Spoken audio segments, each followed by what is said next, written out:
Greetings, mortals. I am Natus, the ruler of the underworld. And the end of the week is upon us, so it's time that we talk about some manga chapters.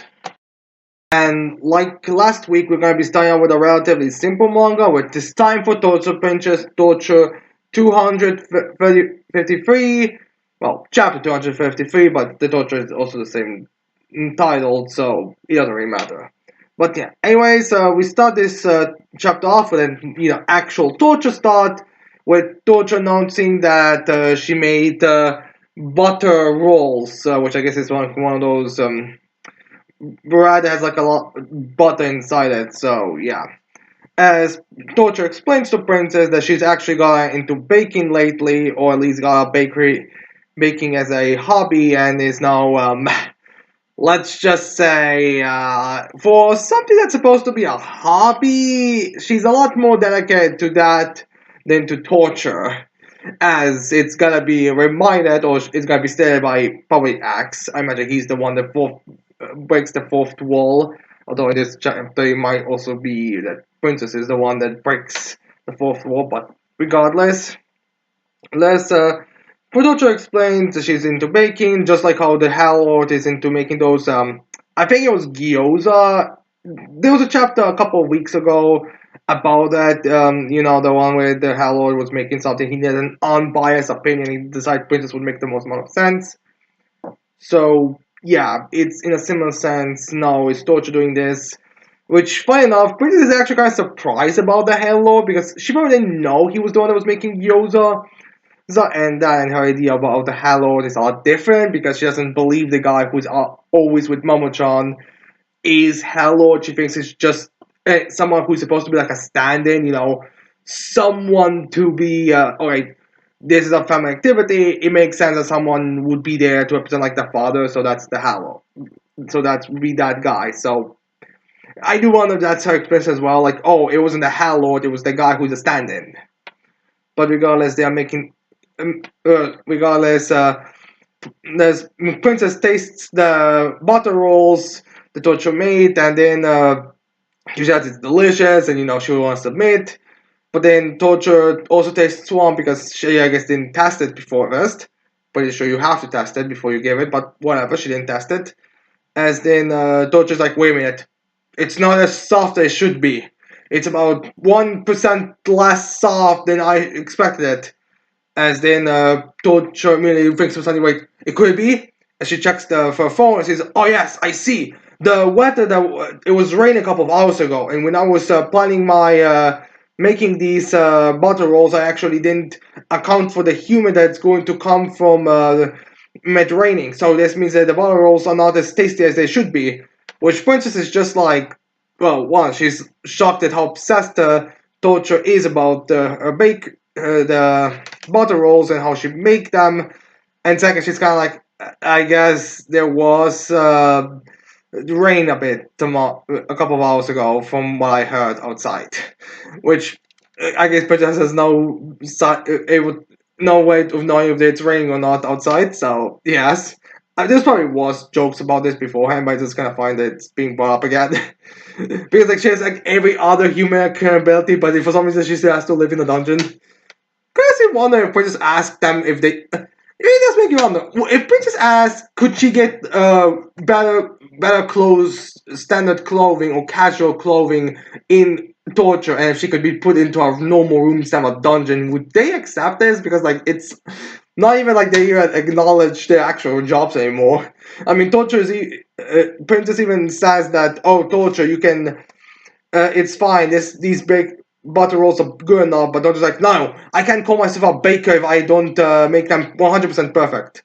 There's also been like a little joke at the beginning, the fact that she was using some top grain and top level materials or supplies, like they were from the best place. They were they were from a farm. They immediately sent over, ways to show that she's obsessed with baking. And yeah, but anyways, Princess wants to calm her down, like this is enough, but Torture doesn't want to, so she goes, she calls Torture Fair today, and she takes all the butter rolls and goes to away as Princess is screaming I mean, behind her saying, "No, these butter rolls are fine. You don't have to. They are fine. I will submit." Well, Axe is probably in the back, just saying, "She's a taught inquisitor, not a baker. Why is she acting like a baker now?" As then we have end this chapter off with Princess succeeding her tortures, which, to be fair, Princess has been succeeding in her tortures. In fact, that's like kind of like a story with Yu-chan right now. That fact that her tortures almost always end in failures to a point that she needs to rely on other people to succeed the tortures. But it is kind of funny how it's like the one time where she succeeded against torture, and not even because she succeeded against torture. It was just the fact that torture just got way too into baking, came to a point that she would actively refuse to go along to finish the torture just because she doesn't think the food was 100%. Mothers are sometimes weird with that stuff. But anyways, after a alright chapter, it's time that we go into peakness with 100 girlfriends that really, really, really, really, really, really, really love you. Chapter 197, titled Rentaro's Daily Life with His Girlfriends, Part 4. I would really love it if we could at least get unique titles for this stuff. Like, I want, like, couldn't we just, like, have, like, this be a preview for the next chapter or a setup for the next chapter and just some other name. I mean, I know it's kind of difficult to get like a theme around it because all the girlfriends have different things, but I would kind of prefer if there was something else. But yeah. Anyways, let's go into all of these lovely dates. So we first start off with a Rentaro and Mero date as we have them. I guess they went into I guess it's like the outside their city or something, or that mountain they are always climbing or something. Think because they are currently on a hilltop, looking at the sky and enjoying each other's company as they're doing like they're in that those like snow angel positions, not doing snow angels, but they're not in that kind of position as they're stretched out. As Meryl says, now she's witnessing the earth and the heavens. But then she looks at Rentaro as she then go snuggles up to him as they're like right next to each other. It's like, now I'm experiencing you too, Rentaro. As then she goes on top of Rentaro, she's like, oh, and now I'm experiencing you, Rentaro, and the heavens. As Rentaro says, yes, but you lost your connection to the ground. But then Meryl turns around as she's like, and now I'm experiencing you even more, Rentaro. As Rentaro is like, yes, but now you're not even seeing the heavens, or the sky goes too now. And then Meryl says she enjoys Rentaro more than any of the heavens on Earth, so they start making out, which is alright. It's very, very simple date. Then we have Rentaro and Eco date, which seems to be like a one of those sports kind of dates where they're like doing a little jog as they've been exhausted a bit. Which it isn't a Eco date because I think that like Eco was like one of the first. Ironically enough, I think like Eco was one of the first girlfriends to actually get a proper solo date, like after the introduction kind of thing. So it's kind of a weird. It's kind of weird that we have that she's now getting like another one of those dates. But to be fair, she probably had like one of those dates before, and it's just I'm forgetting them what they were exactly. But this one's definitely unforgettable because when they stop their jog, they kind of want they want to have well, they want to hydrate themselves. So Eco just says, "Oh, let's just hose ourselves down with water, so we would our bodies would now be more cool and all that."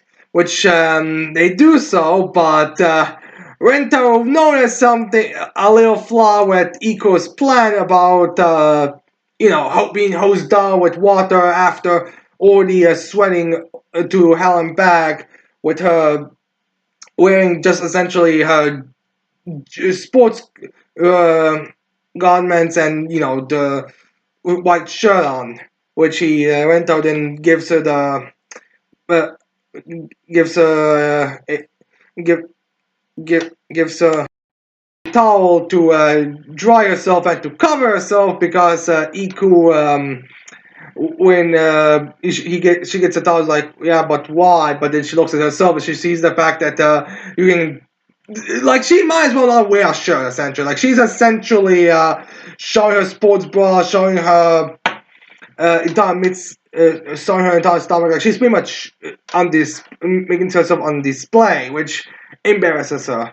I'm guessing this is like maybe a bit of a character development thing, or maybe a little, or something like that. Because remember, like Eco's like one more tomboyish ones, so this is being kind of a bit more awkward about doing stuff like doing more girly stuff. So this might be like another kind of progression where she's also kind of getting embarrassed by normal stuff. Because remember, like in the first introduction chapter, she was in her underwear essentially. Like she ended up in underwear with baseball. In fact, that's going to be like I think in the middle of season. I think this is gonna be the first half of season 2 with Eco's whole thing. So her being kind of best kind of weird thing, but I guess it kind of could just be a character thing where they, it's a kind of a progression. It's kind of like one of those. It's kind of like Meme's dodging ability showing of a character progression, where the fact is, then previously she was constantly able to jump around like transportation, but now she's kind of becoming more less used to because she has to do it less and less. But anyways, that's the thing with Eco, a little bit of Eco Fencer, so I hope everyone's happy now. As then we go on to our Renta and Suzuku date, which unfortunately for Suzuku and Renta date, they did some mixed up in terms of ordering their food because they got a couple's super spicy challenge, tofu or ramen challenge, so they now have to eat spicy ramen. Was it tofu? I think it was like one of those things. So yeah, anyways, Sorrento starts eating it to like go most of it down, so Shizuku doesn't have to suffer it. But Shizuku wants to go as well, but Rento says, "Oh, you don't have to push yourself." But uh, Shizuku starts quoting from her phone, from her book. Well, she uses the app on her phone to tell that they are in this together, so they should both do this. But Rentaro just understands this as, oh, he needs to go this out quickly because otherwise Suzuku's stomach will not be able to handle all this. So he starts like golfing. Like Suzuku has like very small bites. So she takes a little, very small thing, small portion. But in Rentaro like just chunks like a huge chunk of it to his into his mouth to eat it to eat it quickly until they eventually get their couple's victory ice cream. So at least now he's gonna be cool. But yeah. Anyways, then we cut to Rento and May date where we have Rento and May waiting. Waiting. I'm not sure where exactly they're waiting for. I think it's like on a train stop or a bus stop or somewhere, as they are waiting for the rain to stop since they didn't have an umbrella with them. But and then Rento, or maybe it was like a surprise kind of rain. But anyways, Rento then just picks up his phone to and asks Siri if when the rain is gonna stop, which May knows the fact that he asked Siri about that. So when Rento looks at well when after he asks Rento asks Siri about the weather, he looks at May. He sees that she's very sad about it. As May starts to think, "Oh, I'm sorry for being such a useless maid compared to Mistress. She's clearly a far better maid than I am." So Rento's saying like, "Oh wait, Siri's not a maid. She's just an app I use. I cannot. You are better than her. It's just I need her because May has like a very low opinion of herself to the point that pretty much everyone she meets is she considers everyone that she meets above herself. Well, except if you're someone that torments the rental family, then you are lower than garbage, especially a high Sama. But outside of that, you are always gonna be viewed higher. So even so, May when she sees Siri or hears Siri, she thinks, oh, it's a May that's more useful than me. Makes you kind of wonder if she's even. Makes you kind of wonder how intelligent May truly is when it comes to like general information. Because like I don't know if it was ever directly stated, but from what I understand, May was basically was living basically on the streets, not literally on the streets, but you in the dumps or the slums or whatever you want to call them, until she was abandoned by her parents where Hahai took her in, but as soon as Hahai took her in and wanted her to be a daughter, but May refused, she became a servant to Hahai. So if she became, so we can assume that at the very minimum, as soon as May joined the family, well, joined the Hana zones, she was given maid training and became a personal maid. Probably not in a big gap because I think it's kind of quick actually when she got so skills very quickly, unless if Mai's family is very skilled at training maids, so May was just exceptional when it came to that. But regardless, May was trained in the roles of maid and became a maid. So how much general, but that also raises the question about how much general knowledge she actually does have of the world. The fact that she would think Siri is a woman that he can do stuff. Although maybe she does know that Miss Siri is not a person because she doesn't question Rento afterwards because Rento, the way how Rento cheers May up is by asking Siri to kiss him, but Siri cannot kiss him because she's a phone. So Rento then is like, May, would you kiss me? As then, oh, May's happy because she kisses Rento, and that's something Siri can do, so she's very happy about it. So she might know about Series, but it's kind of a question about it. Although I could always see an extra page with May belittling Siri that it's not a proper thing for a mistress, for a servant to tell master they can't do something. But whatever. So, anyways, after that sweetness, we didn't get go into a lewdness with Renta and Momoha date as Momoha and Renta in her, I'm guessing in her tent, as Momoha's like, hey, let's play uh, strip, rock, paper, scissors, which is basically like that game that they sometimes do when if you lose your clothing. So yeah, Momoha wants to play that game that would kind of. It seems to kind of imply that Kari and Momoa have kind of a friendly rivalry about who can like get the closest to Rentaro because when she comes up with that idea, she's like, oh, this kind of technique is gonna make even Hakai impressed. So then Momoa starts playing with it, but Rentaro just going along with it until so they can have this little game, which more opinions is gonna be a win-win because if she wins these games, then Rentaro is gonna be naked in front of her. But if she loses, she will give Rentaro strip teases, which would probably make him in the mood. But anyways, well, the way you expect this game to go goes with Momoha losing all of her clothing until she's like butt ass naked. As then Momoha goes into her sad drunk stage, like, I lose all my clothes again. Which implies Momoha has loose clothes in gambles beforehand. Or is that an interesting implication? But God, the ethics teacher, you gotta obey her ethics. These kids have no future at all, do they? So, yeah.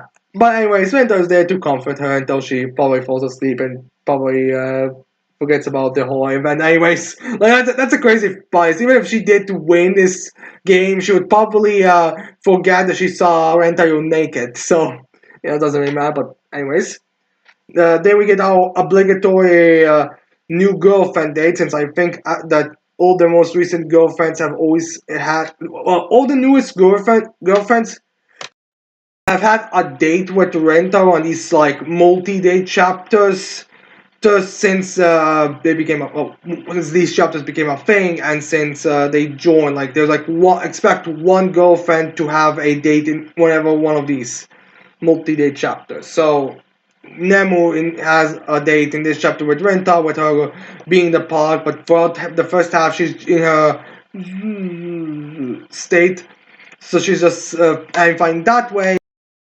until she inevitably wakes up and doesn't question why she and Renta are on teacups and why she's the one holding the spinning wheel. She just thinks that she dozed off during their date and she apologizes to Rento, but Rento's like, it's fine, everything's fine. Like being with you when you're asleep is enjoyable as well. But anyways, then Rento comes up with a different plan for Nemu to stay awake, and that is to go on a roller on the not roller coaster. Yeah, I think a roller coaster. Maybe that will keep her awake. They go on the roller coaster, and it works. Nemo is stays awake for all of them, and now she wants to go on a lot of roller coasters. And then she, of course, does one of the most extreme roller coasters out there, the ones that would scare you to life and death. Uh, and she wants to go on that one, and Rentaro goes along, even though he admits that he's not actually good on these more extreme roller coasters. But anyways, he goes there because no one wants to go, and they're able to make it. Quite honestly, I can't even handle regular roller coasters stomach-wise. So I gotta give props to Rentaro for being able to go on those extreme ones. But yeah, anyways, then we go on to Rentaro and my date with them being in a Sojo manga flower garden place as Mai is trying to figure out a way to go get closer to Rentaro in a tsundere manner. So Mai starts screaming, "You slept with my beloved older sister, didn't you?" As Rentaro's like, "Yes, every single day of every single week of every single month since we started going out. You know this, Mai." But Mai ignores that, as she then says, "Well, I cannot accept this, meaning I have to overwrite all of you as her old younger sister. It's my duty to overwrite all of those Hawks cases and whatever you two have been doing. So I suggest," and Rentaro figures out what Mai wants. At that point, you don't want to cuddle and snuggle and all that, so Rentaro kisses her before she can finish her sentence, giving Mai fans probably the second confirmed shown on-screen kiss, because I think it's been stated. I think Mai doesn't really have many like on-screen kisses. Like there's a lot of like implied kisses and kisses when like it's like very clearly meant to be the entire group. But Mai herself, I don't think has had like a solo kiss for a while. But anyway, she has it, and they are kind of doing a sojo holding together kind of scene. So Mai is very happy, and to a point that she probably lost consciousness. So yeah. Anyways, then we cut to a Rentaro and Hahai date as they are in a very fancy and elegant restaurant.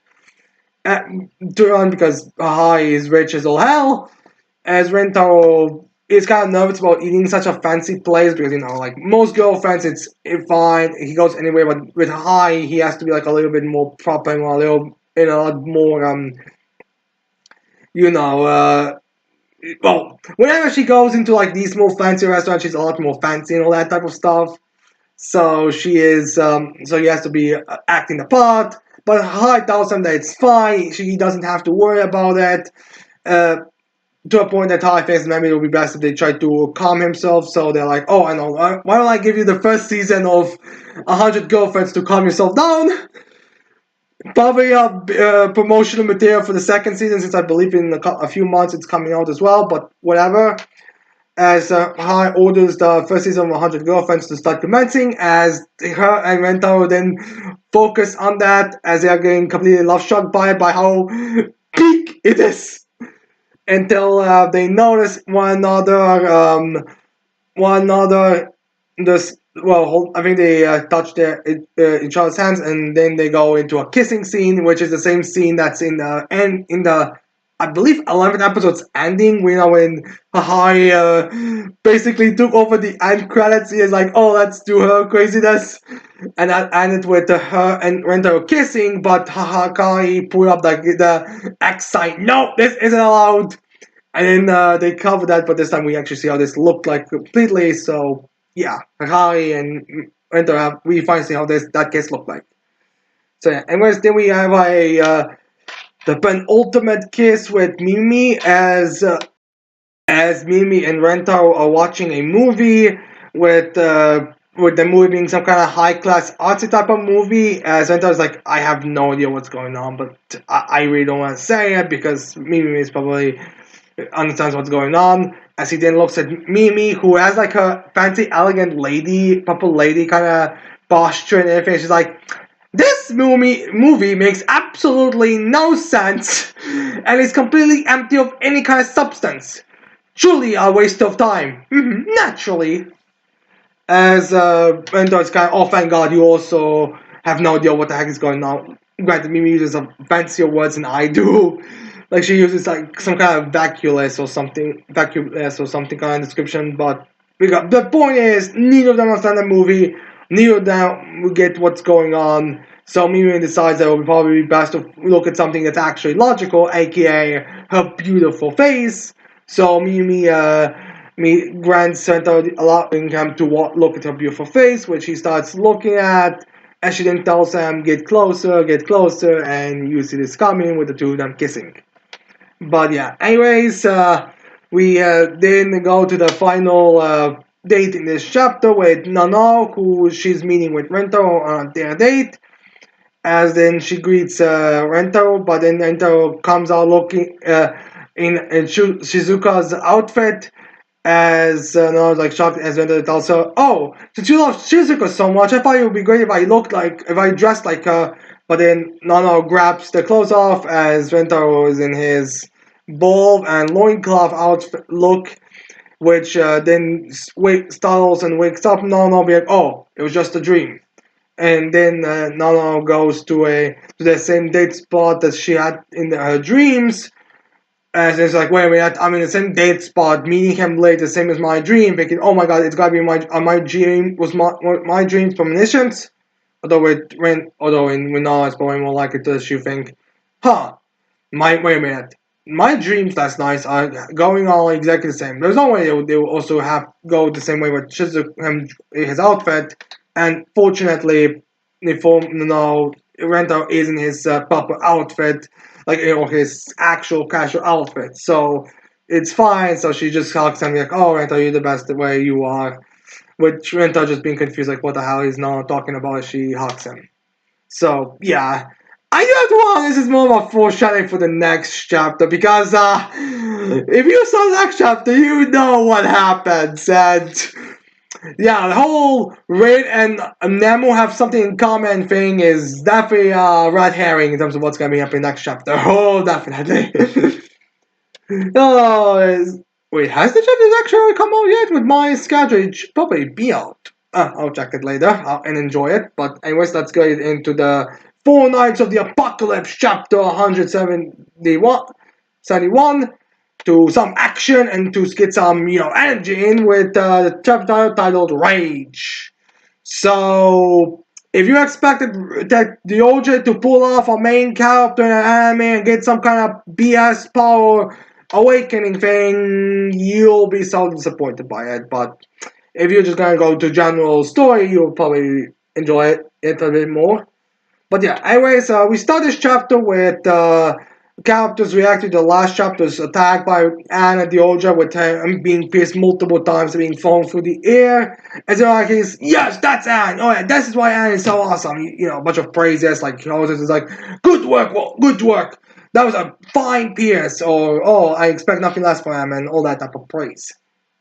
But surprisingly enough, Dioja is actually able to stand up as like, don't think this is gonna take me down just from like a few spokes. So yeah, the OJ is like, despite how the OJ seems weak, like he's like one of those characters who's has a confirmed physical weakness, but is also which puts him in cast like idea, okay, how weak are they exactly? But at least we can take that while the OJ is weak physically, he's not so weak that he can't stand up from that attack. So he then goes to continue his strikes at the end, but the OJ is probably damaged, and his already weak body being altogether is probably making him, regardless of how much he tries, he can't really like properly fight against Anne. Like this isn't just like one of those things where Anne is a more experienced fighter, so she's overwhelming him in that sense. But it's also the fact that the OJ's body is just not made for combat.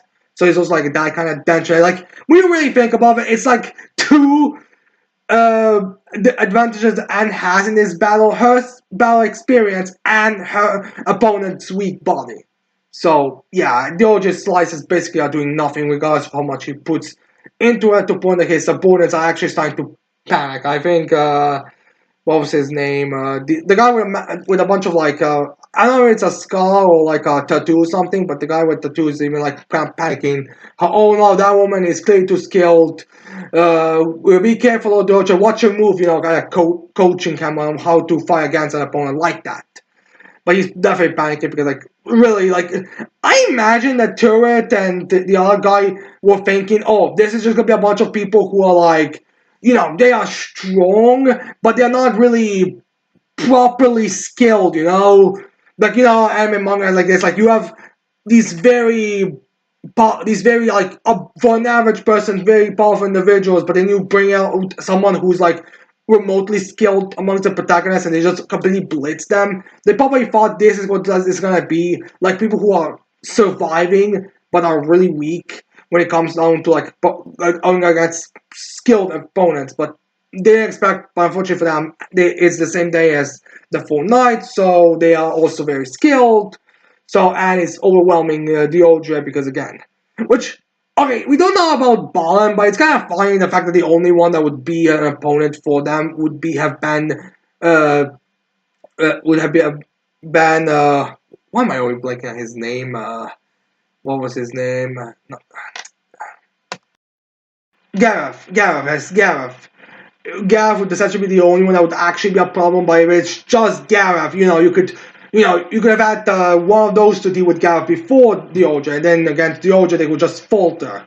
Like, essentially they thought Final Four, they thought only those amongst only those three would actually require, and a fourth guy. One of those two could have taken on the fourth one, or anyone that was actually a competition, and some other plans, but essentially they didn't think it was going to be a minor issue, but no, it's clearly an issue because, again, the Four Knights and their companions are extremely skilled individuals. So, yeah. Anyways, and on the other hand, while she's very clearly has an advantage against the Odra and probably can figure out how that she can outlast him in her stamina wise, she actually wants to use her interrogator ability. I don't know, it was really the best idea there to use that ability, and because let's just say that okay, Bill Trippe is getting suspicious. Let's just say, at least. But anyway, she starts using her ability. Well, she starts talking to Deodra in a way where he would get in a disadvantage. She starts bringing up about Percival.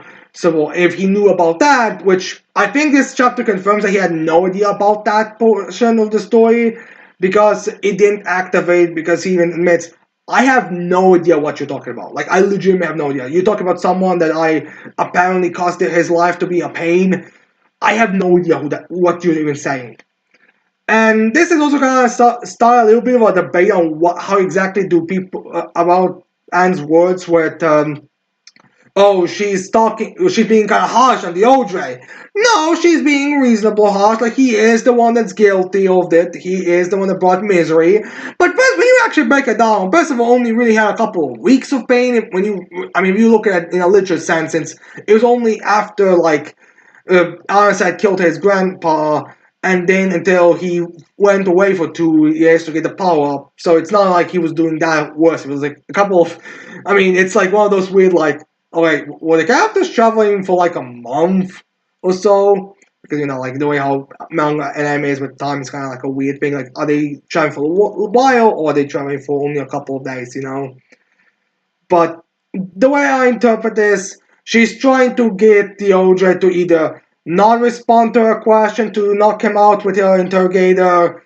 She's trying to basically, she's just trying to get her interrogator. She's using words and things, and probably to get like a vibe on the OJ, because, like, I don't want to make fun. Or I don't want to make fun of Deanne, but she herself doesn't know him. She has no idea who he is, so she probably wants to kind of get. Alright, Percival will definitely want to confront the OJ.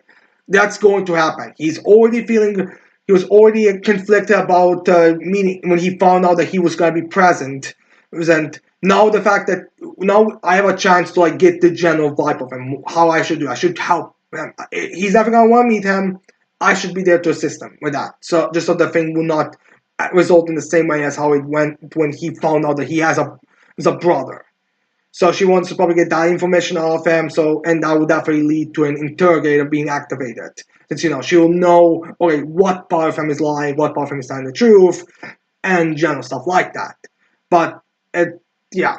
So Doja, while as he's talking, he then continues fighting back. But the thing is, you can only respond to so many questions with "I have no idea. I don't know what you're talking about."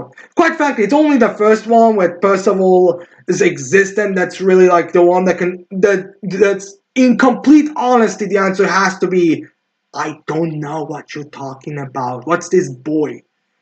And but everything else will be effective, especially when she asks, "Why are you in a cauldron? You aren't you called by your father? Doesn't your father love you? Why would you be here of all places?" Which some of the spectators actually kind of starting to question, like, what are they talking about? I don't know. So all those questions, or at cauldron, all that are questions that actually do need proper answers that the author can legitimately give. Like, it's not unfair for the author to give those answers, basically. So interrogator activates, and then when the interrogator activates, Beltrop is like, that power she used from those questions that she gave. It seems that her power comes from those questions that she was saying to him first, and now when he didn't answer them, or at least didn't answer them the way that he should have taken effect. Huh? Almost like that girl from that group. That's odd. I have the name of the group, but I cannot put my finger on it. Which group am I supposed to? Does this power belong to? Which, remember, the rings that they are wearing only makes them so the person that would do something malicious to them is not gonna be aware of them. Like Belchepa would do something malicious to them and would think something malicious, but he will not be able to put it piece together. It was kind of a similar thing with Tristan when he first saw Tristan. Like, wait a minute, that's that magic attribute, those eyes. That's. But then Gawain put the ring around Tristan's hair. I think she tied the ring to his hair, and then he was like, "That's nah, just on my imagination." So it's a similar thing here with him being aware that Anne is something that a group that he should be worried about and doing something about, but he himself cannot put his fingers on. It does me kind of wonder if he's gonna, if how this is gonna backfire, because I imagine like Beltrava would probably be like, all right, I know Interrogator is some kind of group that we should be worried about, but which group? So I could see him going to contacting some Chaos Knight and be like, hey, I'm trying to remember, hey, can you remind me who's in charge of a group called with Interrogator type of magic? And then that person will be telling them about the four knights, but then he would be like, four knights? Ah, that's definitely not the case, or maybe he would be. Actually, I think Gawain even said they are not that strong or powerful, which is the reason why it's so little of a fact. But I don't know. I feel like there's definitely going to be a way they could come out, like especially if he says, "How odd that there's a girl here that with the same type of ability that this four knights has in the cauldron." Funny how there's also a guy that I almost thought was one of the four knights players as well. How inconvenient. And then there's also that guy who was resisting death. So I imagine that Belcher will just accidentally reveal information, or just reveal information as he's thinking out loud. That will definitely mean it's definitely some kind of hypnotist or some kind of illusion type ability, because there's no way you would be unable to put the pieces together. So, especially since, like, we do have a little line I really appreciate said by Belcher's bodyguard later that we'll get into it shortly. But yeah, I really appreciate one. So yeah, anyways, after Anne's ability activates and we get a brief reaction from Beltrepe, we have Deodre starting to state his reasons. Like he states that yes, father is kind, and that he himself is a burden. He was gifted with a great father and all that. Well, you could say that's me being gifted, or the whole like how he's kind of like living off of the backs of people suffering from Camelot because he needs Camelot to survive. But he also, but the OJ then starts talking about how he isn't really gifted. Well, he has nothing essentially. He's not he doesn't have magic. He's not particularly in some exceptionally skilled one. Like he is skilled, but it's not like in natural talent or some kind of beast, you know. And he also states that he doesn't even have a body that can live for very that can survive a lot of stuff. Like I can't even leave Camelot for crying out loud, which is again like one of those things where it's like, shouldn't you guys be focused on doing something about that? But regardless, Diodre states that as he then start starts to well, the effects of Anne's ability start to deplete because Anne thought that he wasn't going to reveal all this information because remember, if you hold on long enough, you will actually pass out. So she thinks he was just going to pass out, but Deodra is able to stand back up. So because he revealed all that information, and he also gives hints to Ironside's condition because he states Ironside, his loving father that lost all memory of him, now has Yoshi basically has nothing now because Ironside has no idea that he's his son. He literally kicked him out as soon as he showed up. So, and all that was caused by the Four Knights and their evil because again, Yoshi has every reason to view the Four Knights as evil. So, and here's that part, and the fact that it's true is definitely gonna perk up. I do think Iron's gonna find that statement a bit weird. Like he said Ironside lost his memories of them and now has in Georgia blames the Four Knights, which is kind of like, all right, there is something going on here. Probably a hint to what the maybe Percival is gonna put the pieces together. That Arthur probably went with the same kind of ritual that Volbane did, but whatever. Well, we are gonna see that fun, but regardless, Georgia's back on his feet to fight Anne. Oh well, he's starting like he's not able to go back on his feet. I think he's still on the ground as his two bodyguards kind of start to speak as the guy with a mark. He's like, "Oh shit, what's he gonna do? Okay, wait. He seems to have removed the magic, but even so, there's still that skill. What are we gonna do to it? We need to do something." As he grabs Turret, like, "We need to do something." As Turret's like, "Yes, he will definitely lose if this battle continues." Which then Turret does. Everyone's well, probably like what no one was expecting thing. Well, even though we really should have expected this, and that is Torred's gonna use his one of the invisible chaos beasts that he has under his control to attack Anne, and then we basically commands the Videl from Dragon Ball Z beat down Anne, as we have the thing just like slamming into Anne. Like we see like this thing, we see like a shot of her, like a kind of a in speed shot where she's like fully there, but then like immediately she's kind of getting twisted and forced from one angle as she's being thrown around and getting completely like smacked down as Deodre realizes what's going on. Like he's like, wait, what just happened? Hear it? As then the guy with them is also like, wait, are you? As then George's like, what we need to do is to have Lord Deodre win. We underestimate our opponents, but we will not be merciful about it. We don't have to focus on winning by any means necessary. So if we need to have a invisible chaos beast present to take her down, we are using invisible chaos beasts to take her down. So he just has the chaos beast take Anne down as Deodre is. Alright, so Deodre is kind of telling him to stop, but he doesn't really want to say it. He doesn't really want to like admit what's going on. He's like, "No, please stop, stand down." Basically, this is too much. Like he probably knows how brutal those chaos beasts is. He probably is aware of them. He probably was told about them. But anyways, to anyone else, it kind of looks like maybe he's just using some kind of magic that he awoken or something against her or magic item or something, but it doesn't really matter here. He knows it's a chaos beast, he knows it's one of Turret's beasts, so he's just calling out to stop, but he's using vague terminology to just keep it to. As far as anyone knows, he's telling her to stand down and not to fight back, essentially. Because the chaos beast is very brutal and monstrous in terms of how it's beating the shit out of Anne. As Percival is screaming in the back saying, "Oh no, we have to stop this, George! This chaos beast, it's there's an invisible chaos creature and all the inside that's caught in the fighting and doing all that stuff, all the Vidal treatment." Which one of the most underrated lines or one of the most underappreciated lines is that the Trumpet's bodyguard doesn't like laugh at the idea. He says, "Yes, there could be an invisible beast. I'm not gonna deny the possibility of it.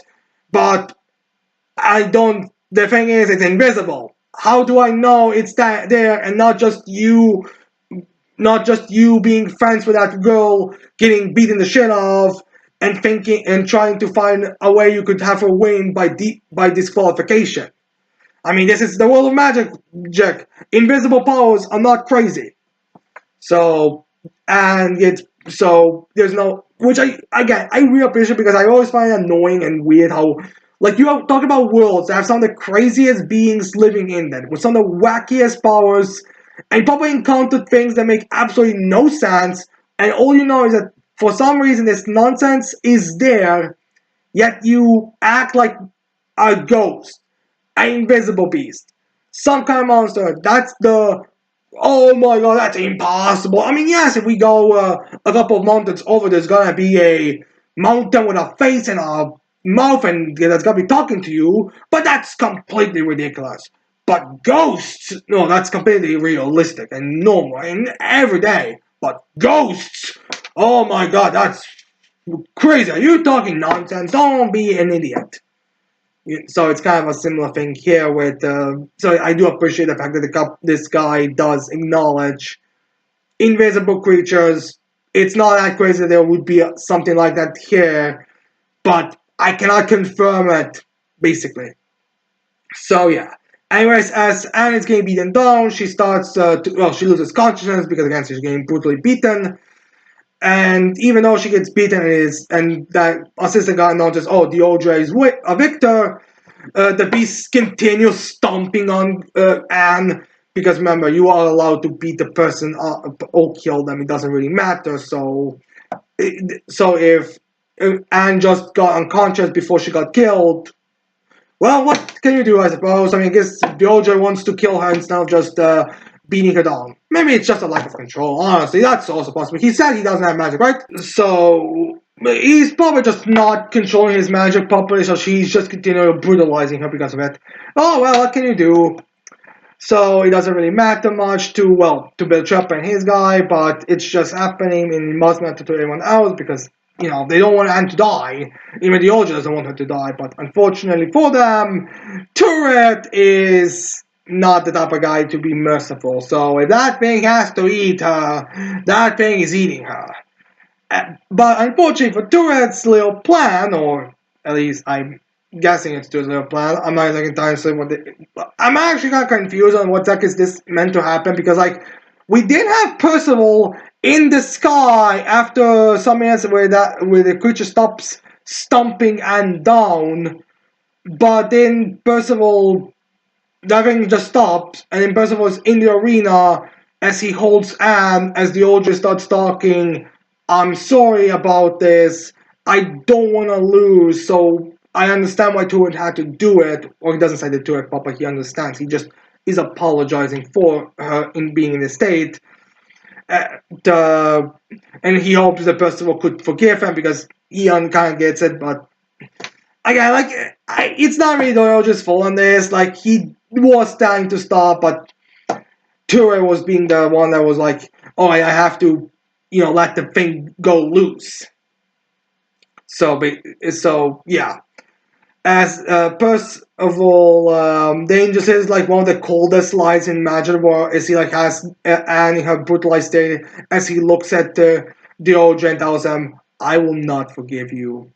As we end this chapter on that notion that he will not forgive Deodra, which is definitely a very interesting, which I really do have to wonder where we are going with this kind of notion. I mean, I don't think there's any, well, I imagine all of you were speculating that Deodra and Percival are going to have kind of a, one of those rival but more antagonist kind of situation where it's two guys in a very similar position compete throughout the story, progressing and competing together until until the end where they're gonna get into a giant point of conflict.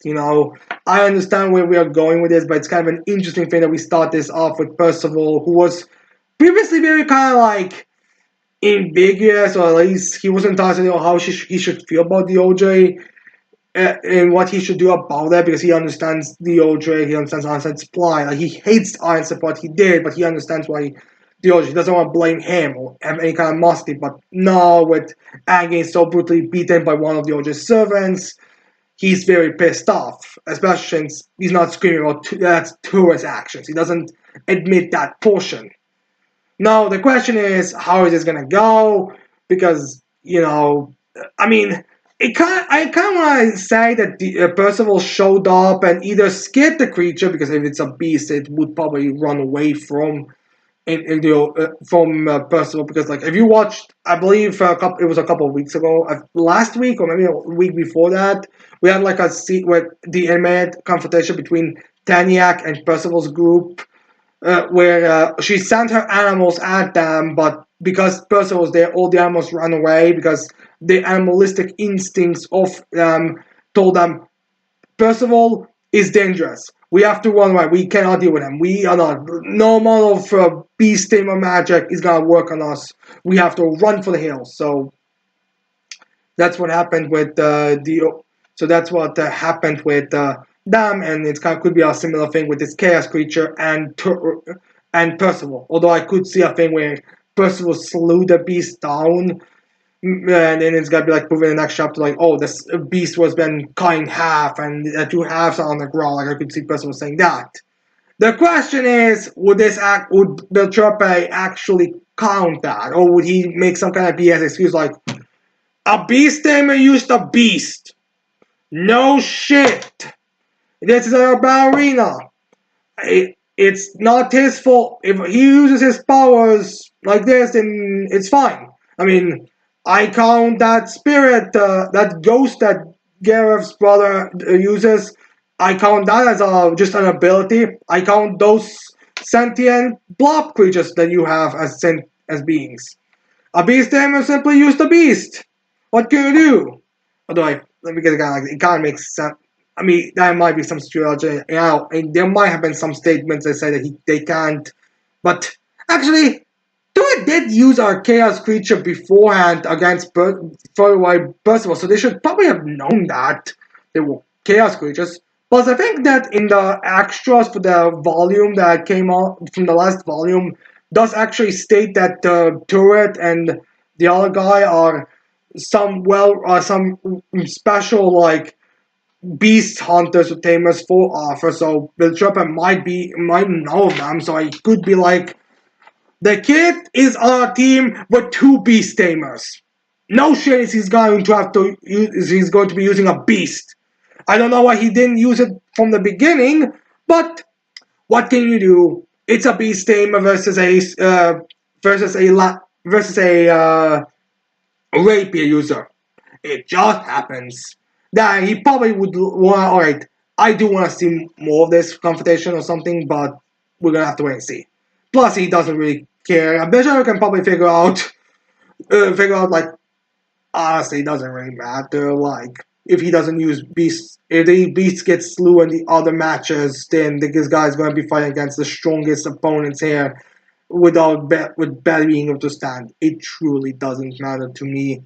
So fine, fight and die kind of thing. Like I could totally see Bill Chipper not even give a shit because again, like I mean when you really think about it, Bill Chipper, the Ultra really shouldn't have been in this competition and been kept in this ring because because again, like if he fights as soon as he fights someone that's stronger than those chaos creatures, he's in fucking trouble. Especially when Percival is the one that's going to try to kill him. Well, he's going to be his round eight opponent. The first four, Donnie and Percival were going to be round five, which means that Deodre and Nauseons would be round six. Round no, yeah, round seven. Round seven. That's the round that would be Percival versus Deodre before the finals. So yeah. So if Bill Chapar doesn't give a shit, so I could see this be like, oh, it's fine, it's fine. So Beast Tamer used a beast. Who gives a shit? Round seven is gonna be DOJ. The next round's contestants gonna come here and see who DOJ is facing off against. So yeah, that's where I guess that's where it's gonna be going, but we have to wait and see on that front. But anyways, after that we go into Fairy Tale, 100 Years Quest, chapter 173, titled world in chaos. I reckon enough. It's not so much chaos as much as just mind controlled and dragonized humans fighting each other because Ignia and Ferris cannot have to be tsundere over each other. But whatever. Anyways, we start this chapter off with Azra entering the city as she sees that people are fighting amongst each other, some being hybrids of dragons, as the others are being covered with some black flame over their hats. And she's questioning with first like, why are humans fighting amongst each other? Well, killing is more likely because they're like very brutal. I mean, it's fair tale, so there's not like berserk type of brutality, but it's like you can tell that they are it's meant to be like very brutal. And then she eventually gets attacked by some of the black flame guys. And she's like, wait, is that a mage? No, all of these just have black flame. They must be controlled by someone else. As Azra puts her pieces together, like, oh no, these are the Dragonized humans, which is kind of interesting because Lacrima is supposed to be destroyed, but Lacrima's, but I guess it wasn't destroyed enough to point these Dragonizations would deactivate, unless if maybe Ignia has a way to make the Dragonization more permanent. But we'll have to wait until that's revealed to find out. I'm assuming this is going to be revealed at some point. And then someone's controlling the other humans, so they're currently fighting amongst each other. As Azrael looks for the culprits behind this, as she spots Ferris and Ignia giving each other the Zareth not to stare down, as Ferris and Ignia start to talk with one another, as Ferris is like, what's so fun about turning humans into dragons? As Ignia just explains to her, oh, I'm not turning humans into dragons. I'm just repopulating the continent with dragons. Or, I mean, he uses something like a different term. He just says that he's changing the world into dragons. So, yeah, basically, he just changed.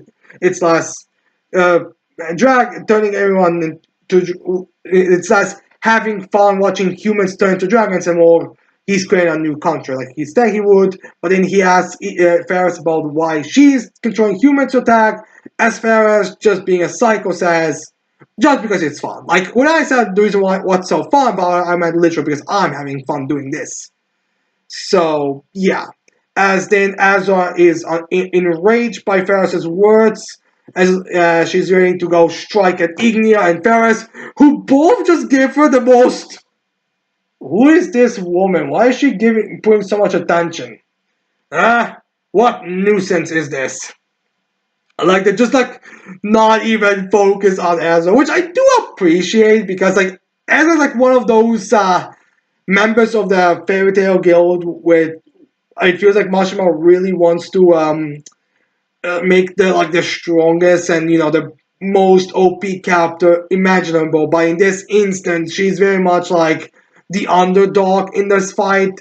Like no one takes her views her like a that big of a threat. The demons didn't take her that big of a threat. Perhaps Ignia not taking her this big of a threat. The only one that's even I wouldn't even say he views her as a threat. He views her more as an combat of equal or someone to prove that he's the strongest. Is Wet, who's gonna appear shortly. But anyways, Ezra goes to strike at Ferris because Ferris said that she just views this more fun as for entertainment, so she wants to go kill her. But unfortunately for Ezra, Wet shows up. He's like, no, this is Master's cool epic fight with his girlfriend. Love, I have no idea what the relationship is, honestly. I mean, didn't she literally just make her presence known a few hours ago, actually?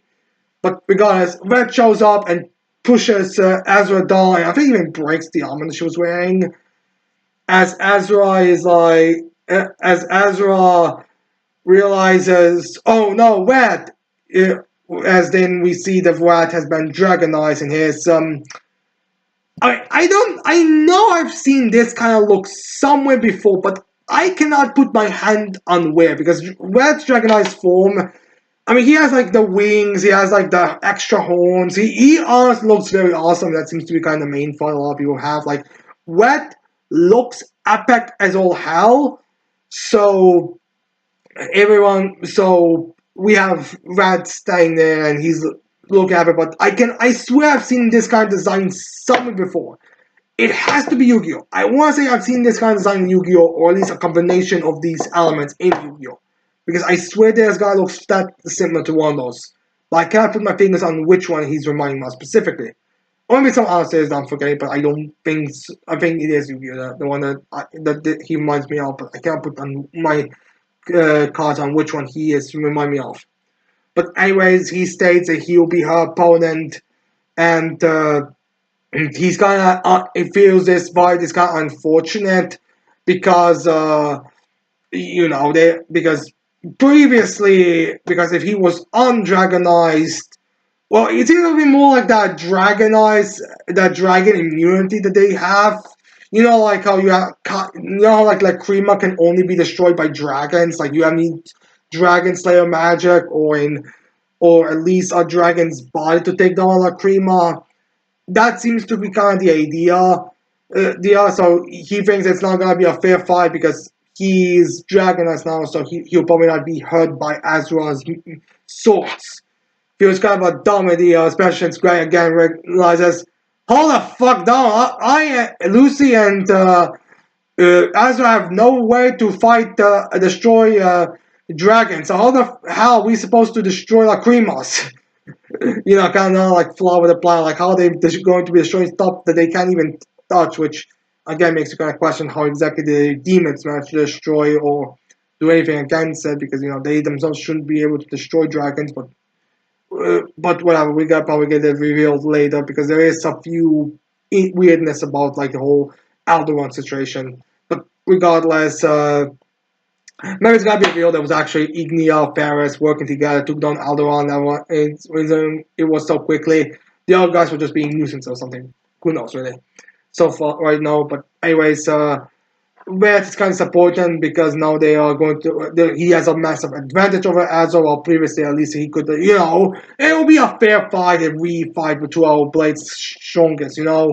But now he thinks that he has advantage, so it's gonna be a very clear victory for him that he is the strongest guess in the world, swordsman in the world. So he goes to slice at her as Azra transforms and goes to slice at him. So they have their swordsman clash to determine who the strongest swordsman is gonna be. And yet again, you have to question on why isn't Suzaku mentioned at all? Like, this is like one of those things where like, alright, so I get that this guy thinks that he's the strongest swordsman than Suzaku, but why does he think he's the strongest swordsman than Suzaku? He never mentioned Suzaku because Suzaku has never mentioned him. I don't think there's any comments about there being people stronger than Suzaku in terms of the blade. At least I don't. I don't think it was mentioned. So why is this guy putting himself above Suzaku? But regardless of that, maybe we're gonna get it revealed soon. Maybe in the next chapters because we now caught. We now caught. First, we caught into Vienna's location, confirming that yes, Gray did go to Vienna's. Like I kind of predicted he was going to go to Vienna's. Because it makes a lot of sense. He was the one who meant to go first, and he was the one who people were very hyped for to go, and it makes more sense that he would go to Vienna's and to Diabolas, basically. So he goes to Vienna's, but then he sees like, well, he realizes, oh shit, I think we might have miscalculated this plan. I think we maybe have gone a little too hyped at the moment, kind of thing, because he sees that Vienna's is there, and Vienna's actually has the Lacrima on his back. So if he wants to destroy Lacrima, he also kind of has to get around Vienna's, and he's like, oh shit, how am I supposed to destroy this? How am I supposed to deal with this? I'm a demon slayer, I'm not a dragon slayer. Damn it, we should probably thought this through. And I'm guessing it's just gonna be foreshadowing that what was his name? Not was it? What was it? The dragon god destroying automaton. Like that's gonna be her. Athena's gonna be returning Nick at some point, but whatever. We have to wait see if Athena's gonna join Gray in this fight because we're now just quickly cutting away from him because again, Gray doesn't matter. To Diabolus as we have Wendy coming to get them. She probably realized that she's not gonna be able to do it on her own, so probably best to get the Dragon Slayer Guild and they're probably close to the area on her side, so she'll be able to accomplish this. I mean, they did say they're going to have be an alliance after all, so it would make sense they get that they actually use this alliance, which is just kind of. But when she enters, she sees that all the Diabolus' top members have been on the floor beaten by Selena, as in they do a little quick magic. Oh my God, Selena! She really. When she transformed and went on her rampage, acting just like a normal dragon, oh, we couldn't really do anything. Oh my God, this is embarrassing.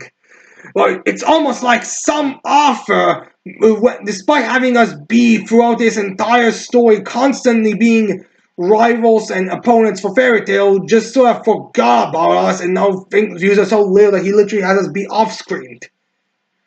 Yeah, it's just sad to think how much Diabolos went downhill. Like they were essentially in every single arc as a opposing force, but always antagonist to them. But now they're just being off screen. I mean, hopefully they're gonna get redeemed. I mean, again, like I'm assuming they're hopefully they're gonna have battles for themselves. Like I mean, there's like you can't tell me that you're seriously going to have the old Oralkion 6 group that we haven't seen for years gonna be the ones that are gonna take down the demons, or the fact that or having Fairy Tail Guild take down all of the antagonists, despite the fact that Diabolos has been more present than any of the rest of the groups. But well, we're gonna have to wait and see on how this gonna unfold. But regardless, we have Wendy's time to heal everyone. As Suzuku says that he's not gonna get healed. As Kieran, I think it's Kieran says, actually, I would very much like some healing here. Yeah, can you start healing? As Wendy has like a bit of a character moment where she says, "Don't worry, I will save Selena and solve all this." As the characters, as the Diabolus members are like, was she always this spuntious? As we also get like a little funny moments between that cat guy and Wendy, because those two are kind of being shipped together, but Escala is punching him in the face because no approaching Wendy. So yeah, we have Wendy and Diabolus teaming up to go up against Celine, which is what I pretty much expected to happen. How this is gonna unfold, we don't know. Considering the fact we have no idea where most of the Fire and Flame Guild is, and we know they were at least split up because we know that Brian was kept in the castle to protect it and Misfortune, and we also know Wet was there with Ignia, but Wet is vice captain, so if he is there, it could be viewed more as like a mandatory bodyguard kind of thing. But we don't know about the rest of the Fire and Flame Guild, so it's possible that maybe some of the other members of the Fire and Flame Guild are going to Celine to either get rid of her because Ignia did go, because Ignia and Celine have like that kind of relationship together. So killing her would probably maybe be in his plot, to be in his schemes, or they'll go kill Viennas. But we're gonna have to wait and see on exactly, because I feel like it makes more sense to have Fire and Flame Guild members be at going against Celine, because then you could have some of the Ballas members showing up. And also explain to us what the hell is up with the Suzuku Wet best swordsman situation, because again, Wet doesn't mention Suzaku. He doesn't have, we have no reason why Wet is stronger than Suzaku, when Suzaku again like is very clear, like is insanely powerful and stronger. Pretty clearly the strongest member of the. I mean, again, the one that was talking about people that can surpass her is Kirya's elder sister, or Mitsu. What was it? I think it was on me or something. The one that fought Azra in the Labyrinth arc.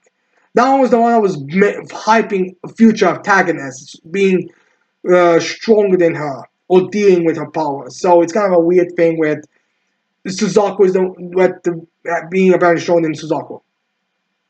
But yeah, anyways, with that, the character progression for Wendy by Shaw determined to save Selena. We end this chapter off. As I'm assuming, we are not going to continue from Wendy's situation, or maybe we're gonna see who's gonna be joining Gray in fighting against Vienna's. But yeah. Anyways, that's it for Fairy Tales. Now we go into a bit more uh, superhero stuff with One Punch Man, chapter 209, titled Catch. So yeah. Anyways, we start this chapter off with expectedly with Void mocking Blast by pointing out that you idealistic brat. Yeah, I heard you recently climbed to the rankings of number one in the Hero Association, but well, I guess your ideals could only carry you so far because now I'm having you left to right as we have Void stabbing through glass and lifting him up, and doing that whole villain mocking thing until Sonic and first Flash shows up to attack Void uh, as Flash reminds him, "Oh, do you remember the training in our village where you always attack your opponent at their hat, or if you have an opening to slice them at their hat, you take it." Kind of similar thing as Blast said to Void about him not wanting to kill him because he didn't go for the hat. So it's kind of a similar thing here with Flash, but it's not a lot less. It's just kind of pointing out, oh, we were trained to go for the kill always. So why are you not going for the kill right now? So they're kind of like, I'm guessing they're not agreeing with Blast wanting to save Void, but they're kind of like, oh yeah, you definitely, Blast definitely has a point when he says you're not going for the kill, considering what we've been taught. So yeah, anyways, but it doesn't matter. But the gap between Flash and Sonic between Void is insane. So when Flash goes for a kick, Void just slices him, and then when Sonic joins in, Void just dodges him effortlessly. I think he even goes for attack, but then he just is like done with it because like those two are clearly not doing shit against him. So Void just goes into a different dimension or something, and then uses his dimensional blades to use his dimensional slash technique as he goes to strike at all three of them at once. But unfortunately for Void, he goes in his dimensional slash is in the same trajectory as Saitama's as where Saitama is.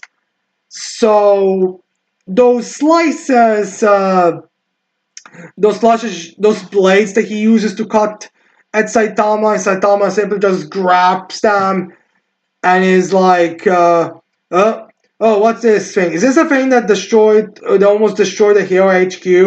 How annoying as Monaco is behind him calling, ah! And then he's like, wait, did someone seriously grab my dimensional slash? Is someone actually holding my dimensional slash right now? That's literally impossible. How is it? Yeah, yes, man, I'm gonna use my other blade and strike as well. As Vo uses his other blade to strike, but Saitama again just casually grabs these dimensional slashes like, whoa, this one as well. Kind of proving that Saitama and Blast are still in so different levels that Saitama is way stronger than Blast, considering how casually Saitama is just doing all this. But anyways, then Saitama just flicks Blast out of this portal spatial rift or whatever he's in, and gets he actually wants to remove the dimensional slash blades away, but that just throws Void out of that zone, and also takes away his dimensional blades. Which I guess is how we're gonna be doing the Saitama getting stuff in the webcomic. Spoilers for the webcomic and how that ends there. In the webcomic, while we do have a lot of hype for Void, we actually never see Void in action. We have Flashy Flash and Sonic being the ninjas, but then the two of them go confront Void, but the only one they find is Saitama, who's already defeated Void. Like Void is completely on the like is radically on the ground kind of situation. As Saitama explains, oh, he came to attack me, I just slammed him down. And then when I slammed him down, he had also dropped, these blades were dropped as well. And these scrolls were dropped as well. Make a little joke, oh, did you like loot him or something?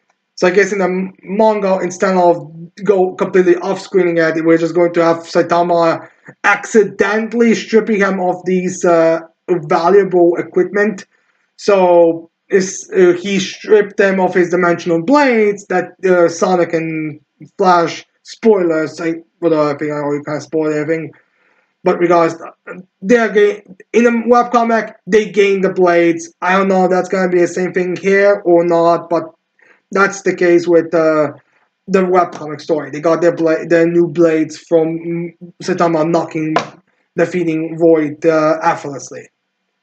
So yeah, maybe this is gonna be a thing, but regardless, Void is fine enough. I think the way they have him appear after he's being flung and stripped of his swords is actually the same way how is the same kind of like silhouette on the floor as it was with webcomic. But anyways, Void is very my blades who, but before he's able to respond, and even like Sonic and Flash just reacting to him being on the ground and all that, we then have Blast using his dimensional powers to like he does that whole like unique trickery with like hitting your hand when it comes to this. I think it's kind of a similar thing as with uh, the guy from JJK, what's his name? The Boogie Woogie guy, the one that did this and he like swapped places with people. He does kind of when he lost his arm. I think like there's like a moment where he lost his arm, but also kind of I think he used like a stump or something for one last time of his arm. But in the fight against Manga, I know I haven't seen JJK, so I don't know how the thing. But I do think he did use something like that. I did see a few clips, so I think he did something like this. But Blast, that's kind of a similar thing with not the same, but that's a similar thing where he basically uses his portal and his one arm to like put his fists together with both of them, so he'll come together with Void, so that he'll like go into like a spatial kind of fusion with Void's spatial ninja abilities, because Void first to like get in the same because before he used like his Void used his ninjutsu style to kind of get away from them for a different strategy of attack, but Blast teleported himself in the same spot as Void, and then the two of them are in these same location spatial powers kind of mixed together, putting Blast and Void in the risk of fusing together into one individual, because that's his Blast plan to like stop Void by being kind of the same, and then he'll be probably forced at the whims of one another. It's kind of like one of those things where it's two persons in one body, so they won't be able to move properly, and it's probably look like an Eldritch abomination if we're being honest to ourselves. But regardless, we then get like a little flashback with Blast talking to one of those two like represents of Hero Association. The guy that with the big nose and gray hair, the guy that everyone's kind of talking about is basically like the guy who's like in charge of the offices and all that. I think we know his name, but I think it's like Sitch or something. I'm not entirely certain what his name is, but regardless, he's present. Regardless, he says that he's not certain about this. Like this really shouldn't be, but bless us. If this is the only way we are going to save Void, then we have to do it. I'm going to fuse with Void, and then when we get fused together, put us in that machine that's supposed to remove the monster cells, the ones that were established before the fight between Void. The one where we saw like those guys from the tournament that aided monster cells and transformed into monsters. We see those machines that will find their monster cells out, and they found out there is actually some effect. Like you can go back to being human after you become a monster. So that's kind of the situation here with. So Blast wants them to do this on him if he has to fuse with Void, and then if only one of them can survive, have Void be the one to survive. And it's kind of a request from a fan kind of situation. So, yeah, again, showing how much of a noble hero Blast is in the manga, because, like, again, that's the thing. In the webcomic, Blast is such an unknown figure that you don't even know on whose side, what his moral stance is, because he often comes off like a bad guy, or at least some of these stories about him make him kind of sound like an evil guy, or he's like some kind of corrupt hero type individual. But here he's like a very altruistic kind of supporting heroic figure. So it's kind of an interesting kind of contrast between two adaptations. But I guess maybe they're going with two different angles for the two of them because in the manga he's still more unknown, but in the in the webcomic he's more unknown, but in the manga he's more known, so he has to be more involved in the stories.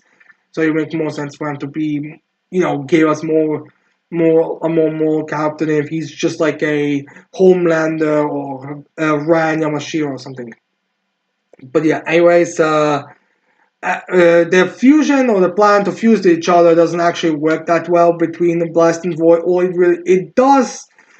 It looks like it's going to work, but it actually doesn't go fully. So the only thing the two of them really did fuse was that they got like Blast got to see Void's memories from this attempted fusion because now they are able to split each other. Void's able to get away from Blast to get away for continuing their fight as Blast sees Void's memories, and then and then he sees the moment where Void turned on him, or the moment he became evil, basically.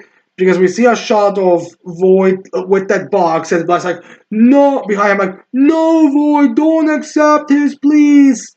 As then we see the person or the what God used to convince Void to serve him, which is then we also get a picture of Blast's family with Blue, who was introduced a couple of chapters ago, well, a chapter or two ago, and Blast's wife. Wow, manga is showing us more of Blast's family than we have in manga. Because even in manga, I don't think it's actually any 100% confirmations that Blast and Blue are father and son. I think the closest thing to it was the evidence that that what Blue is saying about being Blast's son is true. Is the fact that Blue's eyes in the webcomic have the same detail in the eyes as Blast's eyes have in the manga. Literal information from the manga is being used to be more confirmation, and they use even more of a confirmation with this family portrait. But anyways, we see that the hand that God gave was Blast's wife, and that's the reason why Void accepted God's requests, because that's the person that they used to appeal to. Because remember, everyone gets like a different vision. There's nothing specific about it. Like if God wishes, He can give very simple wish desires to people. Like for example, with Sonic and Flash. With Flash, he viewed his refusal for power and all that to be very high, so he thought he needs to use something that's very strong, aka his friend from the time they were in the Ninja Village together, who they shared their ideals, and he was disappointed that the two of them then got separated because Sonic, after they left, became a S-class villain, which I do have to wonder if Sonic is going to end up joining the Scale Association. Is immediately going to be promoted to S class as well. Because like that's like they always say they are planning on putting Garo in S class after some time after the general chaos dives down. But now, or when Bang is gonna deem that Garo is ready to join, but Sonic, if he came upset, I will join you. Like if Sonic contacts Flash, tells him, "I'll fight alongside you now as an S class in Heroes Association," would he be immediately promoted to S class? But ironic, I'm talking about this considering the fact that I found this week I've discovered the Rat Falco 23 DeviantArt page who has like a kind of a similar but not exactly the same story with his OC characters, because it's like there's like I don't want to get into words yet, but let's just say I'm very intrigued by what the plans are for the magician's character storyline because of the backstory that's supposed to be taking place. Yet it hasn't been revealed, despite being what almost over a decade now. Seriously, over a decade for crying out, people. But whatever. let's not get into that. Let's focus on One Punch Man. But regardless, he used that type of story on Flash that's very deep. But then we get Sonic's backstory after he saves Flash, as we get his version, which was basically just him. But if I remember, I mean, it was just him on a dinner table. Well, it was just him sitting on a dinner table, next to in a dinner table with the monster cells with a monster cell being on a plate with a bunch of monster cells dancing around him as one monster is putting a napkin around him saying, "Eat the power, eat the power, eat the power." Very clearly it's not that complex. Was very clearly not that complicated. Like God did not think that it would be that difficult to get Sonic to work for him. So it's kind of a similar thing here with and that's like as well. Like that's like also like a very complicated one with Blast being like, "Come with me, we'll be able to save the day," or I forget what it was actually said, but it was like using Blast's image as the idol that saved her to get her to work together to work for him. So, but uh, Tatsumaki was just too willed, literally too willed, because she could see through his like Cronenbergian face thing. But yeah, so we see that the thing that was used to convince him was the image of Blast's wife. As Blast like, "Void, you," as we have the final panel of the chapter with Void being frustrated because it turns out that the reason why Void's evil is because Blast cocked him, and that God promised him her as his wife or something. I'm not entirely certain if that's 100% what's going on, but that seems to be very much the implication. Either that, or it's going to be revealed that that Void is. "I do not appreciate you fucking my wife. Well, not my wife, fucking my sister." Maybe it's gonna be like one of those things. Like again, like this is a character who we don't even know exists in the webcomic yet. So it's kind of interesting now in this chapter we have. So it's kind of interesting how we're getting this kind of reveal here. But regardless, I'm guessing going to get a backstory on this, like how maybe Blast and Void were childhood love. Well, Blast and Void were childhood friends. And then there was this girl that they both had a crush on, but Blast won, so no, he ended up with her, as Void only stayed there as a sidekick. Everyone probably talked about, hey, Blast. It was Blast, Blast, Blast, that generic story. And probably some meta joke about, like, this is such an overused cliche at this point. But, anyways, we're gonna have to wait until next week, a couple of weeks, until we get explanation on exactly what the heck is up with the Blast's love life and friendships. But yeah, anyway, that's the end of the chapter, and now on to the final chapter of the week with Chainsaw Man, chapter 185, titled Stomach in Another World. Is that referring to Denji's or Puchita's stomach? Well, whatever. Honestly, maybe because, I don't know, we're gonna have to, because you can take it whichever you want. But yes, anyways, we start this chapter off with the aging devil kind of giving us a bit more of an explanation on this, what's going on, or his powers at least. As the aging devil starts explaining, I actually have nothing to do with humans turning into trees. You see, like all these disgusting Kogenbergian Junji Ito style human tree people. Yeah, I have nothing to do with it. I had no idea the humans were going to turn into trees. This was just something that humans that lived there end up starting to do. Meaning this has to be just the humans' centuries of existence starting to develop a new type of understanding of one another and logic. These tree forms. It has to be that. Like, again, I have nothing to do with this. It's like you just end up naturally start becoming a tree. It has to be like one of those things. As then he also says that I also want to see the possibilities of humanity if they are able to survive for eternity. Meaning this age restriction is a big issue for everyone involved. So if I stop existing, like what you're making it so, Chainsaw Devil, I will now, humanity will no longer have to worry of dying by age, mean they'll be able to spend eternity creating, evolving, and creating a new higher level of understanding and beings. Which, alright, aging that, I'm guessing this is like one of those more metaphorical things where it's like, oh, like, it's kind of like Halloween being the word that's used to describe when you know everything from like Cosmo Hat and that Santa Claus arc, the one where Cosmos powers essentially granted the knowledge and of all of the universe to someone, and Cosmo gave that knowledge to the Santa Claus, and then the only thing that Santa Claus was able to speak after gaining all this infinite knowledge was speaking Halloween, Halloween, Halloween, Halloween, and losing her mind. That's kind of the situation here with Aging Devil, where I have no idea why becoming a tree is exactly the thing that needs to be. Also, like, I guess the writer fight would be funny or interesting if that's the form that they take, but he just, for plot purposes, that we're gonna see a couple panels or pages. But anyways, that's the reason why Aging Devil thinks they will be for the best if he stopped existing, so the humanity could like achieve greater heights.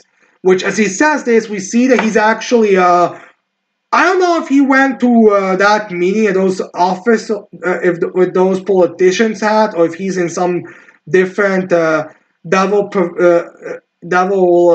prevention location or some devil hunter location. But regardless, he's in this kind of room, being surrounded by the agents, as he's using the old guy who is kind of like meant to be a representation of how old age can affect you, like who's everything that old age would you would look like if you like reach at your hundreds of years or something.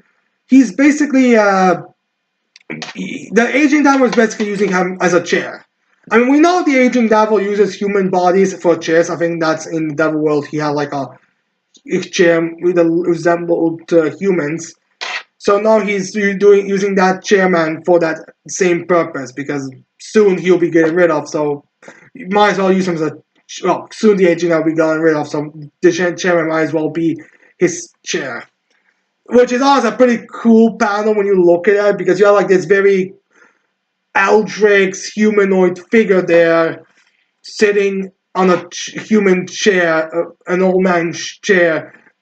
Yeah, so I do have to wonder this is gonna be a statue at some point, because it looks like very cool. But whatever. He states that as the old guy says, yes, in devil, we will achieve that for the better of Japan. No, for the better of humanity, we must become immortal so we can access these greater heights, just as you said, aging devil.